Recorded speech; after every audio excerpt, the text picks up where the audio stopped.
But I don't think a snake can Our love you like comment a dog section is can. just going to be all these great things about dogs and then just the science of snakes. Yeah. Being like, oh, they feel stuff. Hello, everyone, and welcome to another episode of Tank Talks. My name is Brandon. My name is Keith. Me llamo es Keith. My go-to is as soon as the word talks is over, my brain is ready to say my name is Keith. So I'm sorry. But that's okay, Keith. I'm Keith. That's Brandon. Now today we have a pretty serious topic. Yep. I think, but maybe one of the best topics we've had. Because if you haven't seen our new intro-esque Tank Talk, sure, we've kind of shifted the focus of Tank Talks, and see, there's still a lot of humor, but there's also a couple of more serious topics that we discussed back in our podcast days that we'll be visiting a little bit. I feel like the name is more accurate. We are talking about a thing, and also we have this topic indicator that lets you know what we're talking about. I really liked having this. I think it has added a quality of life to the show. I think so as well. Today we're talking about what to do when you lose a pet. And it's a pretty rough topic. I remember years ago reading about how the average movie goer, they can sit through and see hundreds and hundreds of people die and not think anything of it. I can. But if one dog is just a little sad, I can't go see that movie. You can see the Lord of the Rings or whatever and see however many thousands of people die on screen, but like the minute an animal is mistreated at all, it's like, I gotta get out of here. Our friend Morgan the other day was saying that she can't go back and watch like Balto because she's like, I know there's a good story, and I know that at the end the dog wins, but I know also that the dog is a little sad in the movie, and I can't see it. So I think this is a topic that is pretty difficult for a lot of people, and for me, I most recently experienced losing a pet, and for us, it was our Shih Tzu Pekingese dog, Toby. And we got him in 2006, and he was just a member of the family. I didn't realize he was so aged. Mm-hmm. Wow. So what a good boy. I can attest. Good boy. He stayed in the house with us when we went on vacation. We had to bring Toby. Even like going for rides, he loved that. So if we went to take the trash somewhere or to get the mail, if someone in the family found out that you didn't take Toby, it was a pretty big deal. You're like, why wouldn't you take Toby? What, are you having a bad day? You didn't take Toby with you? Yeah, exactly. Why wouldn't you? Same with vacation. He had to have his own little things packed for vacation. He had to go, if there was a spot that we knew he enjoyed, like the beach, he had to go to the beach. Right, of course, no. With him. Toby gets what Toby wants. A couple of years ago, he had some really bad infection with his intestine, and they said that this only happens in large dogs, it only happens in puppies. And Toby was neither. Yes. He was a small dog, and at this point he was already 10, 11, 12 years old. Yeah. So we went through that, and it was a pretty big health scare. And most recently, it just kind of happened all at once over the course of about a week. He fell ill. We ended up taking him to the vet, and they had no choice but to put him down. So going through that process, it was pretty tough because you are feeling attached. I remember coming home on weekends thinking, well, I want to visit my family, but also I have to visit Toby. Because with a family member, you can call and let them know that you're thinking of them. But dogs don't have cell phones. And pets they're just different. They're a part of your family. But like with a brother, you have a brother, I have a brother, or with your siblings or even parents, you can get mad at one another. Like a parent can say oh, well, I'm disappointed in you, or a brother can say, well, you're a stupid jerk, or whatever. You still love your family, but you can also be angry at your family. Yeah. But I don't know of anybody who's a good pet owner that can actually be angry at their dog. Yeah. They don't know. All they want to do is love you. Yeah. All they want to do is care about you. So it's so much different whenever you lose a dog or you lose a cat, you lose a pet, because that your relationship with them is only positive. Yeah. So that makes it extra difficult, which I don't know what topics we're covering, but I wanted to mention that. I feel like they're very different in that kind of way. So this Tank Talk, I just kind of want to go through a couple of things that I'd read online and kind of helped me going through the process and just to maybe help some people who in the near future are going through that or may have recently went through it, just to kind of help them and maybe give them some direction to go to. Because it's a big deal. Don't let anybody tell you that if your pet died or passed on, or however you want to say it, that it's not a big deal. Like, it's a big deal. It's something that you've cared about. That was a living thing that's now gone, and it's a big deal. So we're going to tell you about some. Brandon's going to tell you about some stuff. I'm going to listen, because I have 2 pets that will inevitably pass on as well, and I'll be an emotional wreck. The first thing I wrote down was be proactive, and make sure you have quality time. Now, for a lot of pet owners, it comes all of a sudden. Right. Maybe you've already lost a pet. But for those people with pets, go ahead and make sure now that you have that quality time with them.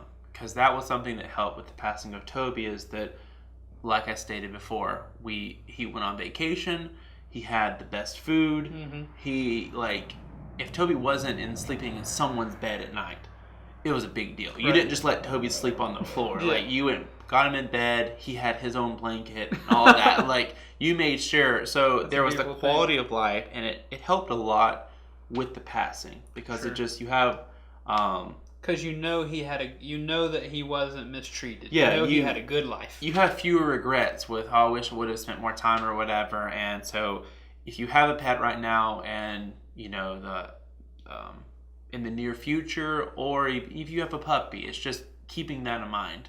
If you have a pet, make sure you have quality of time, because it's not the quantity, but rather the quality. Because you can have a pet for 20 years and look back and say, wow, didn't show them love. I had them chained to a pole for 20 years. Yeah. Well, gosh, a 20-year-old dog that was chained to a pole, that's a Guinness World Record, surely.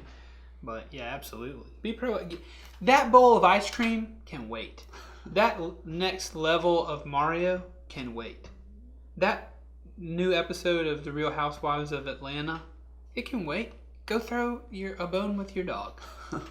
Dang it. The second one is, and this was really cool to me to read and be reminded that whenever you're dealing with that, it's okay to be sad, happy, or angry. It's all part of the what do they call the it? Stages the stages of grief. Grief. Yeah, and I know. Yeah, I know. For me, whenever something sad's happening, there's this voice inside that's like, you're not allowed to be happy.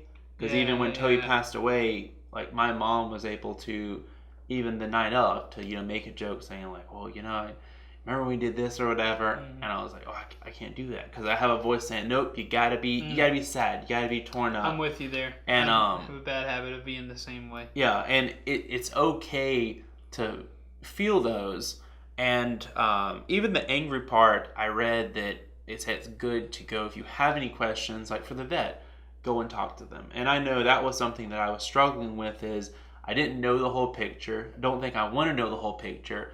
So I had a lot of anger, thinking, well, was everything done? Did you even know how to treat him? And once I kind of calmed down, I was able to process and go, no, everything was done. Everything was, so you're able to process and work through that, but you don't got to sit there and think, well, I'm angry, but nope, I just got to sit here and just sit here.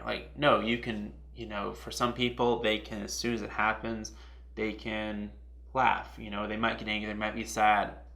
For me, once he was put down, it was a lot of relief, because for about a week, I was going to bed every night expecting in the morning to get a phone call saying, hey, he passed away in his sleep. So afterwards, it was, now I can start moving on. That's true. You got some closure. Now, emotions also can tend to be dangerous. You don't want to let yourself spiral. You don't want to let yourself get angry and stay angry for a week. You don't want to let yourself get sad and stay depressed or whatever. I feel like you take the emotions, you deal with them, and then you move on. So don't deny yourself the ability. Don't deny yourself the catharsis, but also don't spiral, right? Or force it, because you don't want to sit there and say, well, I guess I gotta burn down someone's house. Yeah, exactly. Yeah. I'm not angry enough. I gotta toss a brick through this vet's window. That's also probably not healthy.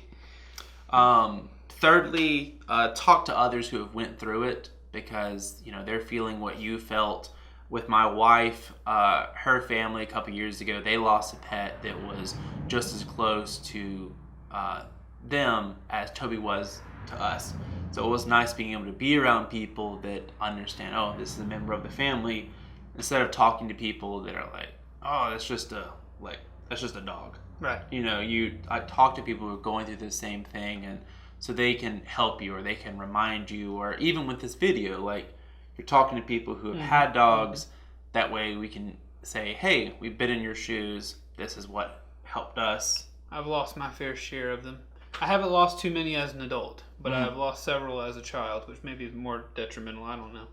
But yeah, we've got some experience in the realm. And I say with this video, if you want to have a little therapy in the comment section of this video, why don't you type up your favorite story about your favorite animal that's now gone, and just enjoy some of those memories and let them fly, and let us all enjoy them stories about your favorite pet. And then unless it's a snake.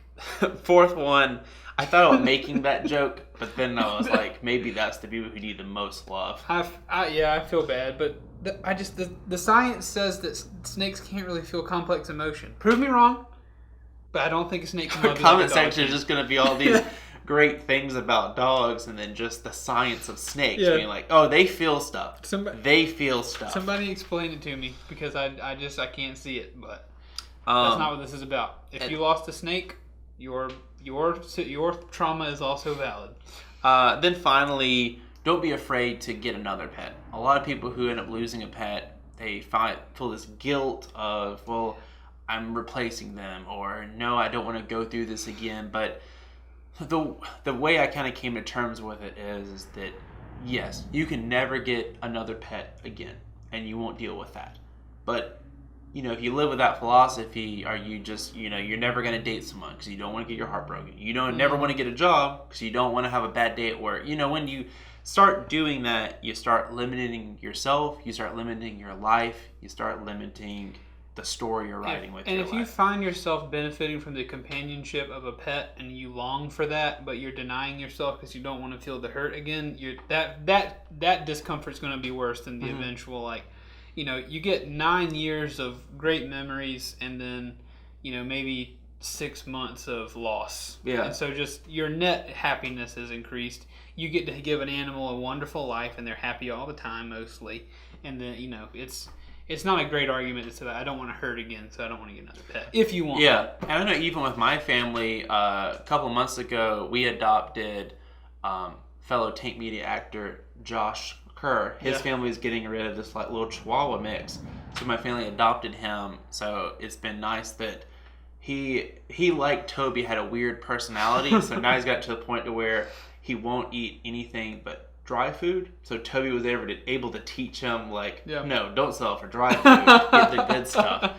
And also he got to the point to where he'll eat his dinner and then he just goes right to sleep. Nice. He doesn't want to be around anyone, so it can help you with the grieving process. Instead of having an empty home, you have someone there to remind you of all of the funny times and all. So wonderful.